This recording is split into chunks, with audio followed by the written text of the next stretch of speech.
স্ত্রী to release হয়ে গেছে, মুভিটাকে দেখলাম, কেমন হয়েছে জানাবো এই ভিডিওর মধ্যে। স্ত্রী টুর কথা বলতে গেলে প্রথমে বলতে হয় এই মুভির মূল কাহিনী। কাহিনীটি হলো স্ত্রী মুভিটা যেখান থেকে শেষ হয়েছে, স্ত্রী টু মুভিটা সেখান দিয়ে শুরু হয়েছে। কাহিনীর মধ্যে অ্যাড হয়েছে সারকাটা, যাকে আমরা ট্রেলারের মধ্যেও দেখেছি। স্ত্রী চলে যাবে, তারপর সারকাটা আসবে, এবং এই সারকাটা গ্রামের যে সকল মেয়েগুলো রয়েছে সবাইকে এক এক করে গায়েব করতে থাকবে, এবং তার হাত থেকে কিভাবে বাঁচায়, পুরো গ্রামকে কিভাবে বাঁচাবে এই সারকাটার হাত থেকে, এই হলো মুভির মূল কাহিনী। এবং মুভিটির মধ্যে কমেডি তো প্রচুর রয়েছে, যে সকল ডায়লগগুলি রয়েছে প্রচুর হাসানোর ডায়লগ।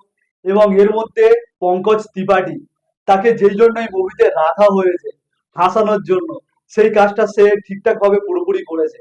এবং রাজকুমারের যে সকল ডায়লগ গুলো রয়েছে শুনলেই হাসি পাবে। আমরা ট্রেলারের মধ্যেও তার কিছু ডায়লগ শুনেছি, এবং মুভির মধ্যে যে সকল ডায়লগ গুলি রয়েছে একদম পুরো হাসানোর মতো। এবং এই মুভির মধ্যে আমরা শ্রদ্ধা কাপুরের যে পরিচয়টা মানে আমরা পাচ্ছিলাম না, আসলে শ্রদ্ধা কাপুর কে, সবকিছু এই পরিচয় এই মুভির মধ্যে আমরা দেখতে পাবো, যে শ্রদ্ধা কাপুর আসলে কে।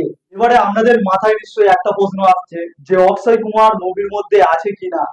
হ্যাঁ, আমি বলবো অবশ্যই অক্ষয় কুমার মুভির মধ্যে রয়েছে, কিন্তু কোন জায়গাটায় রয়েছে আমি বলবো না, সেটা মুভি দেখলে আপনারা অবশ্যই জানতে পারবেন।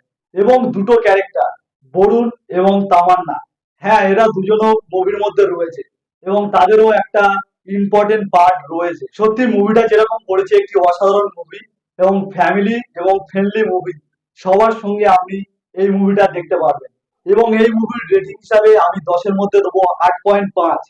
তো আজকের ভিডিও এখানে শেষ করলাম। ভিডিওটি ভালো লাগলে অবশ্যই একটি লাইক করে দেবেন, আর এরকম মুভি সম্পর্কে জানতে হলে আমার চ্যানেলটাকে সাবস্ক্রাইব করে রাখবেন।